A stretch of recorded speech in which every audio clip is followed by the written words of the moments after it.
Hello and welcome to the Top Tens. This is our weekly wrestling breakdown of 10 wrestling topics. It's generally written by Steve Hall on 7poundback.com, but I am expanding it, taking it to our YouTube channel because there's nothing YouTube likes more than kiddie videos. It's Top 10 videos. This week is a personal favorite of mine. We're going to go down the top 10 Ric Flair opponents. Uh, any omissions, any additions you'd like to make, by all means throw it at the bottom, and well, maybe I'll address them in a future video. Otherwise, I'm going to assume that you have, of course, agreed that my opinion is perfect, and I am absolutely 100% correct. Steve, I see you here. Last week's video, the top 10 gimmicks that should not have gotten over, but did. We did get some feedback on it, and Steve, of course, is going to complain about IRS not getting a bid. I'll have to agree with him. IRS is I think he did it for a good 3 years as far as a run on top. Probably should not have gotten over, probably should not have drawn a dime, but it was successful for a good long term. Definitely better than Captain Mike Rotundo or even his American gimmick with Barry Windham, even though that was a very good in-ring tag team in the early 80s in the WWF. But I would say it's by far Mike Rotundo's best gimmick, and I will say he does deserve a Hall of Fame spot. Don't know exactly who you would kick out. I mean, it's not like a clown is going to be a worse gimmick to give somebody than a tax man. Even though had Rotundo had better promos, probably would have done better with the gimmick. But he basically just came out and started yelling tax cheat, tax cheat, tax cheat. And if you watched a lot of his promos in a row, they all kind of ran together. So I don't really think there was much legs to it. It's just his in-ring gimmick was good enough. And I do think pairing with the $1 Million Man definitely extended the video well past its sell-by date. But again, I do appreciate the feedback. Any feedback this week, I'll take that as well. Thank you very much here. But let's get on to the main man. Let's get on to my opinion, the greatest in-ring performer, greatest wrestler of all time. I think he has everything with it. But a hero is only as good as his villain. So this week we're going to talk about the top 10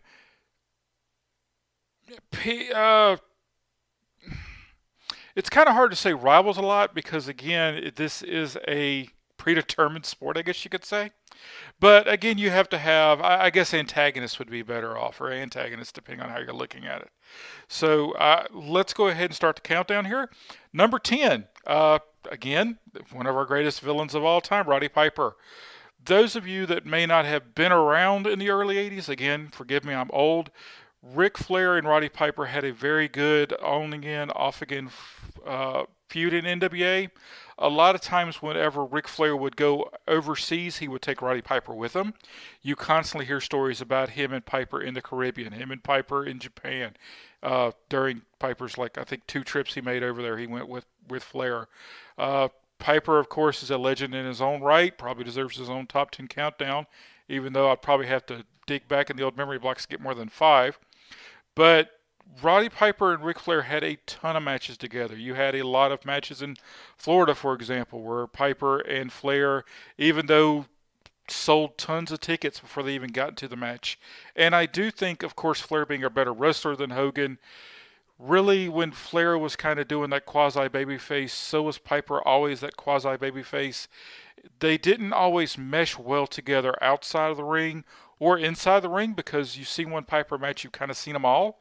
It's not like he's the type of guy that's going to break out a snap suplex or anything like that. He is definitely a brawling 70s type wrestler.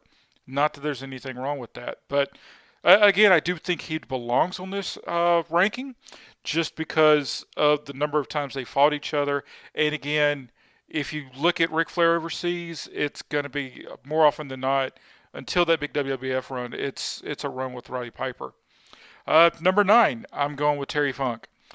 This feud was kind of cut off at the knees, which is highly unfortunate. Terry Funk was a great, underrated on the mic, very underrated in the ring. If you look at him pre-ECW and post-ECW, he's 2 different wrestlers. But he was a very good NWA champion. Very easily could have ran with the belt in the early days of the NWA.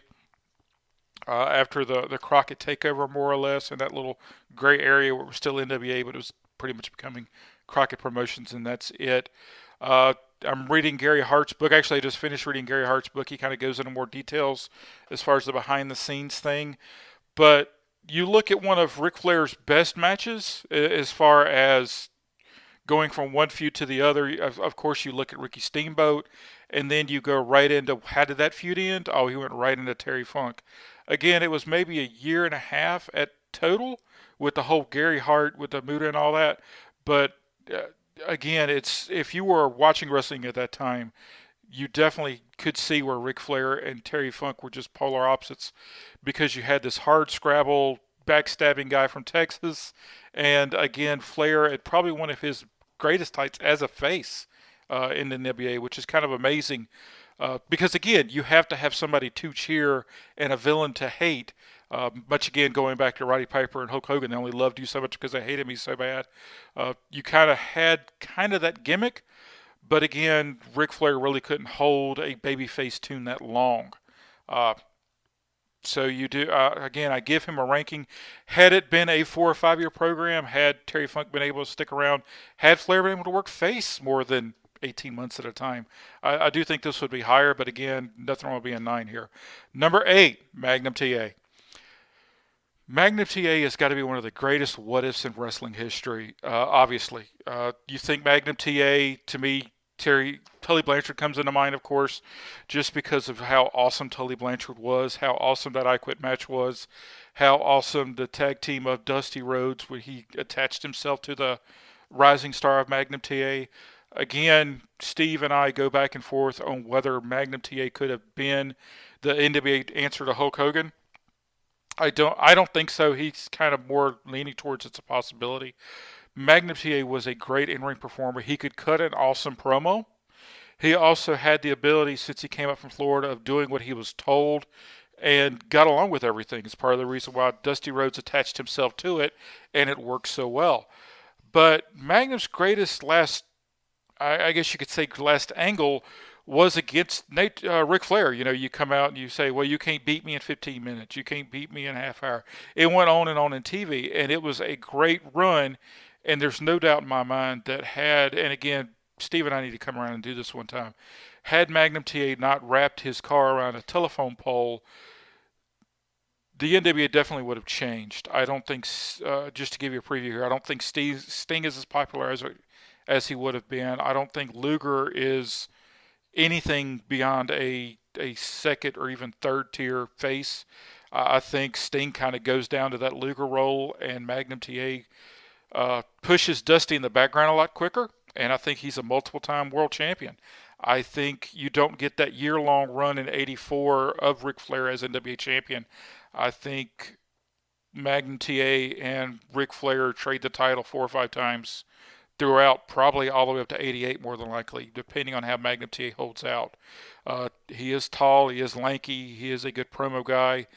He's a better wrestler than, say, Lex Luger. If you ever watch his matches, he is a bit one-dimensional, but his promo skills are far better than anything Sting ever had. His promo skills are leagues ahead of what Lex Luger is. He could actually hold his own with hold his own with Ric Flair. And again, in the mid to early 80s, you needed that in the NWA. But I do think because of that last great run, that last great year, I guess you could say, with Magnum TA, does put him over that list. And again, had it not been cut short, this would probably be a top 3 rival. But again, history is history. We can't do anything about it, which is unfortunate. But I do think Magnum TA does belong at the number 8 spot.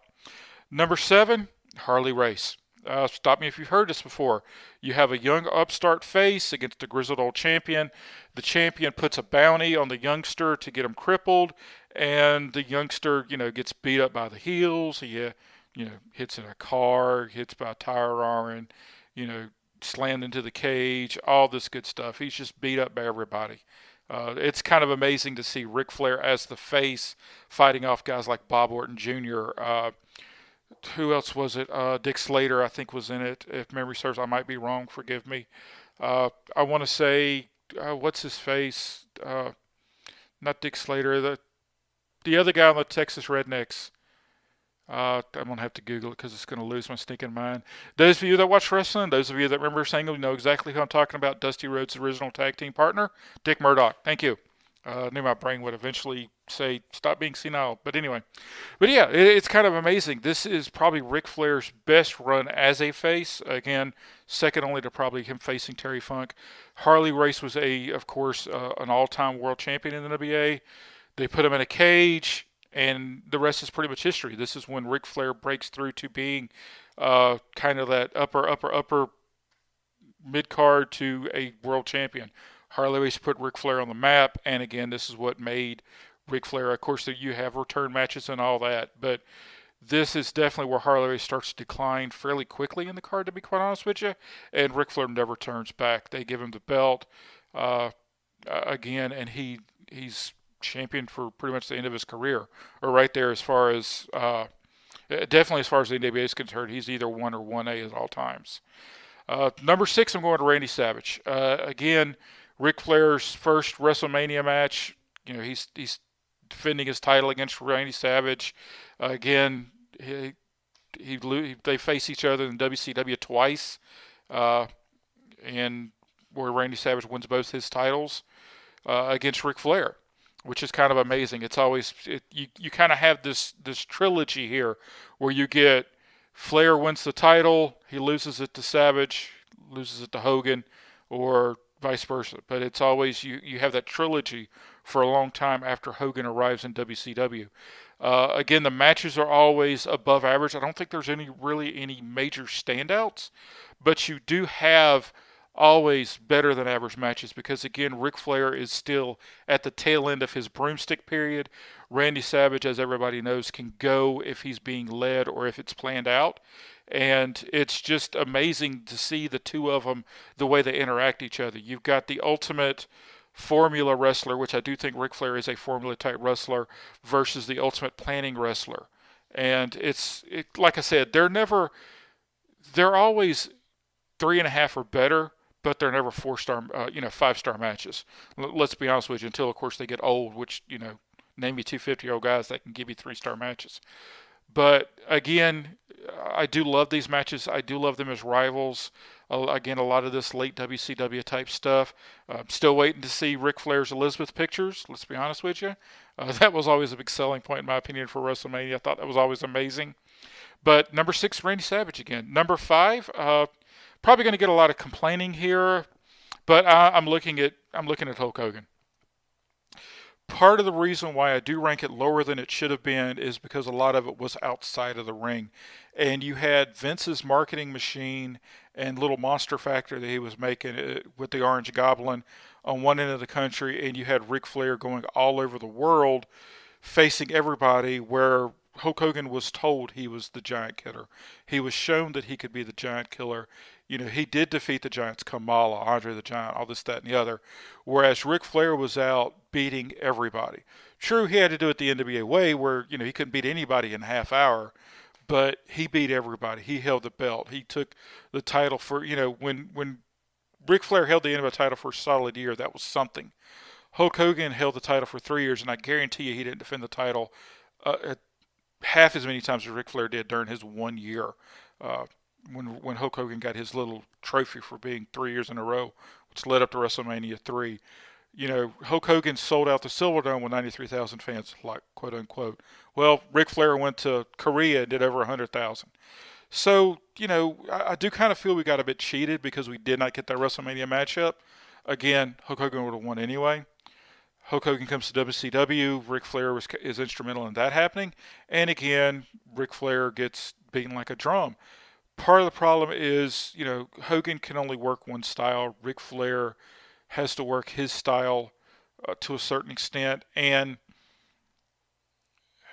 you get so much politics with it that Ric Flair's never shown to be really on Hogan's level, which is unfortunate. You don't really have a clean win of Ric Flair over Hulk Hogan. Hogan never taps to the figure 4, so to speak. It's just, when they finally did get that run, it was horribly booked. It was overblown. Hogan did everything he can to make sure that he stayed on top. WCW didn't care.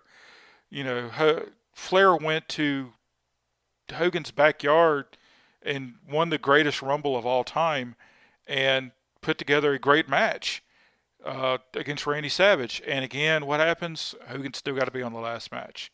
Hogan's still not putting Flair over. Flair's quickly dumped down to feuding with Mr. Perfect until he loses a loser leaves town match. They go to WCW, Ric Flair's backyard. Again, Hogan makes Flair look stupid where he's got to dress up like a woman. He's got to retire. He's got to shave his head. He's got to do.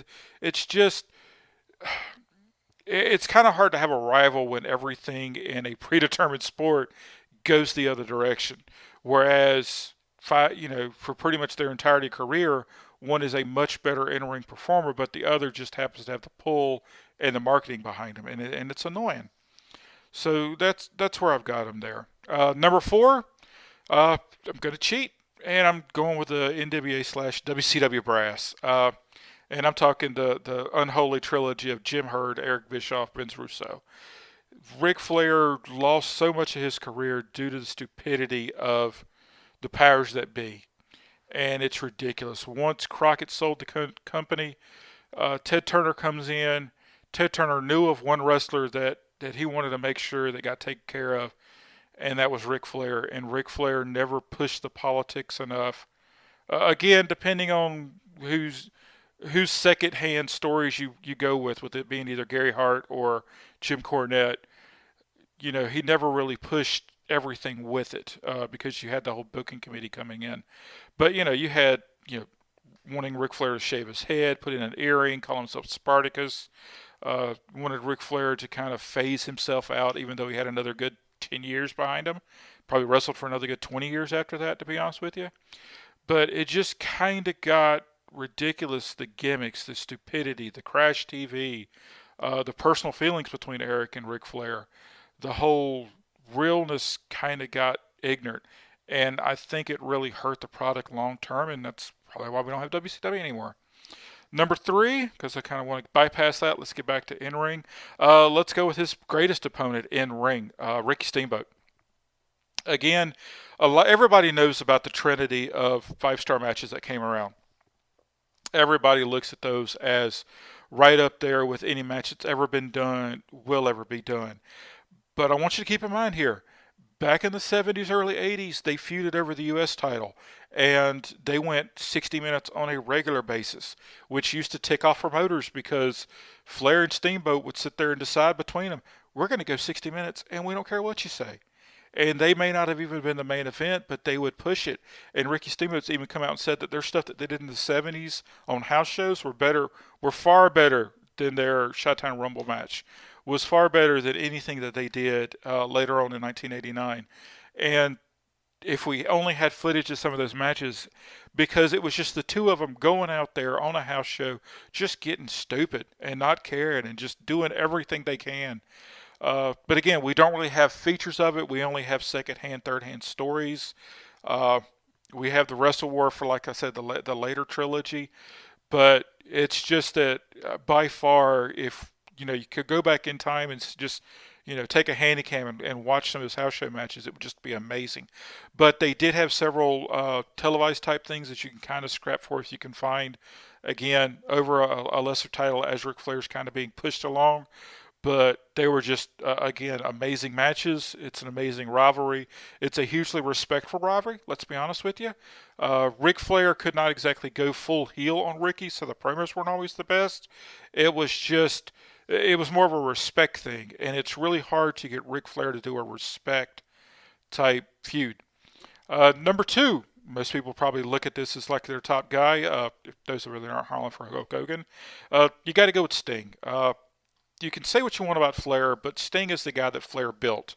Coming out of Texas, going through Florida, going through the UWF. By far the best talent that the UWF could come through. But Flair really put Sting under his wing, showed him how to be the man, show him how to carry himself, show him how to act everything with the fans. And Sting is still going on strong up until a couple of years ago. But when you think WCW, it's for the most of the time it's Flair versus Sting up until the NWA breakthrough and well, I guess you go Hogan and then the NWO. But part of the whole reason why you got like Ronnie Garvin's run at the title is because Flair said, "I'm only dropping this thing to Sting. I'm not doing anything else," and that irritated a lot of people. But Flair made a promise that he wasn't going to drop it to anybody but Sting. I'm holding on to this thing because he wanted to make sure that Sting at the Great American Bash was put on as top babyface, and by far that's what he did. Sting, that made his career, and even though he busted his ankle because Dillinger's a moron, did kind of put him on the shelf, which kind of had this whole Lex Luger type thing. But Sting was not a major draw unless he was facing Ric Flair. Sting versus Luger was pushed as hard as they could, but it just never drew because Luger obviously is not Sting. Luger is obviously not Flair. Luger never could break. Luger was never given that kiss of the ring, so to speak, in ring, and that's why Luger was never that big of a draw. Luger was always looked at as a lower upper Carter type guy, which is why Luger's not on this list, to be quite honest with you. He's never been that type of guy that was a big threat. Hogan tried to give him that kiss, I think, at the Road Wild, but again, a week later, he gets the rug pulled out from under him. He's supposed to get the WWF title, gets the rug pulled out from under him, but again, Sting does get that build. Say what you want about Flair, he did recognize that, I have Magnum. I'm going to build Magnum. Magnum is still looked at as the, like I said, greatest what if in probably wrestling history. What if he hadn't got that injury? Then he has to go back to Dusty to build the first couple Starcades.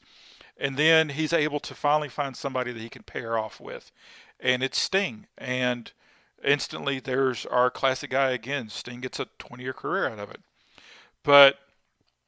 And he's able to kind of pass off and go to other guys. Like I said, Terry Funk, Ricky Steamboat whenever he comes in, Big Man Vader for a little bit, as he's slipping back and forth between face and heel up until the end of the Crockett Promotions. But Sting is, again, the guy that Flair built is the way I always look at him. Had it not been for Flair, I don't think Sting ever breaks out of tag team. He's stuck in a tag team with his BFF, Luger, probably for the extension of his career.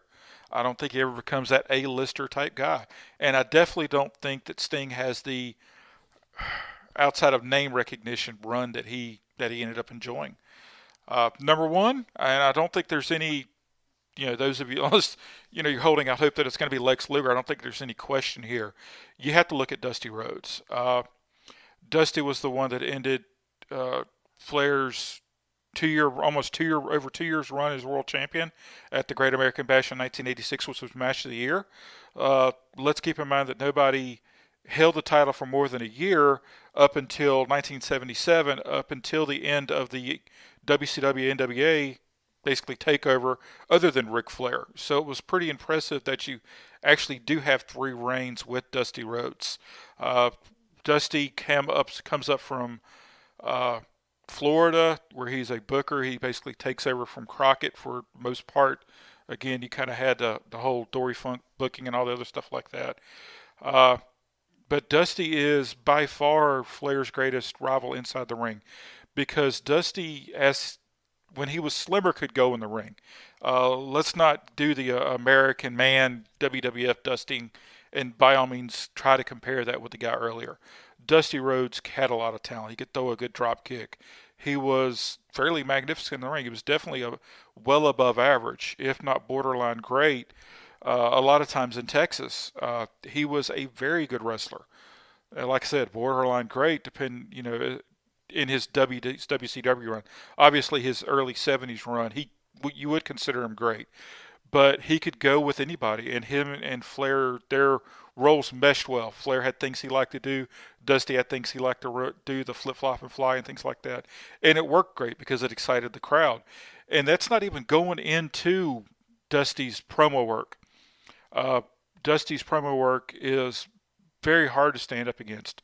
You look at any wrestler pretty much over the 30 years that I watched it, it's very hard to put any promo one-on-one. Again, Flair always, hit for the warning track. But a lot of his promos were a lot of the same marks, Space Mountain, all this other good stuff. A lot of Bret Hart's promos was a lot of the same rigmarole over and over again. But if you want to talk about, you put a microphone in front of one man, let him talk for 5 minutes, more or less unscripted. It's very hard to beat Hard Times. You listen to that promo, and it's awful hard to think of anybody that could talk for 5 minutes and just make it look real. Yeah, I mean, you could probably listen to The Rock talk for an hour, just run down any city in America and give his entire. When he goes into Hall of Fame, he almost want to go by himself so he could have the entire 3 hours to talk about everybody that he knows and run everybody he's ever come across down. But it's, again, it's 5 minutes of just pure gold. Again, you look at Ole Anderson when he turned on Dusty. That's another one that's up there. You know, it's the Hard Times promo. You Google it and you can find it. Name me any promo from anybody that was done. It's probably listed maybe 10. I'll have to get Steve to maybe do a pounding sevens on that, where you just say, hey, remember this promo? And it's awfully hard to beat. I mean, you know, you got the Austin 316 promo. You know, that's probably the only one that those of you that have watched wrestling that don't remember the NWA, that think that was basically an NWO fan going forward. That's probably it. I mean, you got the Hogan NWO promo, you got the Austin 316 promo, and what else do you have in the last, say, 25 years? But again, that's only 2/3 of what I'm looking at. I'm also looking at outside the ring. Dusty again was the booker. Dusty again was the guy that him and Ric Flair went head to head against, as far as the direction of WCW, as what they were going to be doing with each other, what they could face each other. And it was a real battle. Jimmy Crockett had to get involved with it a lot. They had to pull themselves apart, pretty much fighting and arguing about what they were going to do. Again, Ric Flair refused to drop the title to anybody while Sting was hurt. I'm just not going to do it. And I'm that darn good. And it eventually, you had the whole, Dusty gets a lot of crap because of the Dusty finish, and it's deservedly so. But a lot of that was because he had to do something to keep the fans coming back. Ric Flair had to beat everybody because he was the champion. You know, you can't hotshot the title but so often. And to do that, Dusty had to come up with new ideas. But again, Dusty also had to do something with the Horsemen. Dusty had to do something with Nikita Koloff. Dusty had to do something with everybody. And there was a whole lot of balls to jump up in the air. And so he kind of had to, once he finally did fade into the background, he had to find other ways to keep everything going at Jim Crockett Promotions. And a lot of that, of course, had to go around Flair. Because, again, you got the Midnight Express versus the Rock and Roll Express, and that sells everything. But when you're building a TV program or you're building a Starrcade, you don't do it. The thing that gets everybody in the building is Ric Flair versus somebody, at least for the first few years. You're not selling a ton of tickets for the Road Warriors versus the Skyscrapers. That just doesn't happen. And that's why they're, third or fourth from the top. Yeah, everybody wants to see it. Everybody's going to be talking about it. But you're buying that pay-per-view to watch Dusty Rhodes versus Ric Flair, 60-minute time limit for the world title. That's what you're hanging your hat on. That's what you're going to send the fans on with. You're not doing it with, Nikita and Ivan Koloff versus the Russians. The Russians versus the Paul Jones Army. You're not doing it with, like I said, the Road Warriors versus the Powers of Pain. That's not what you're selling the bulk of your tickets on. Yeah, it means a lot. And if you don't believe me, look at the buy rate for the Chicago pay-per-view. Lord, they tried to push the Road Warriors, and Lord, it didn't work. But still, I mean, Dusty Rhodes did the best I can again. I do think he did the best he could. Again, he did try to come back and try to keep himself in the spotlight with the Magnum TA tag team and all that good stuff. I've got a lot of problems with a lot of things Dusty did. But again, name me somebody else who could have done that. Obviously, Vince Russo couldn't have done it. Eric Bischoff couldn't have done it. You look at the greatest bookers of all time, it's awfully hard to not put him on that Mount Rushmore, for good and for bad. It's kind of like kind of like the American president. You can kind of, it's kind of like, Washington has a lot of flaws, but again, he's on that Mount Rushmore for a reason. Dusty Rhodes has a lot of flaws, but he's on that Mount Rushmore for a reason. But again, I'm coming up on about a half hour. You have to forgive me. We start talking about Dusty Rhodes, Ric Flair, and all his rivals. I'm going to talk for a bit. But I do appreciate you for putting up with me here. Make sure you do come back next week. I'll have another top 10 list for you. Please make sure you do hit the website. Again, we're going through, we have a lot of good topics up there. Your basketball, football, wrestling, movie reviews, things like that. I'm going to try to come back this Saturday with a movie review for you. I won't spoil what it is, I still have some other things that I'm throwing up in the air. But by all means, hit by the website. Thank you for coming. Make sure you like and subscribe.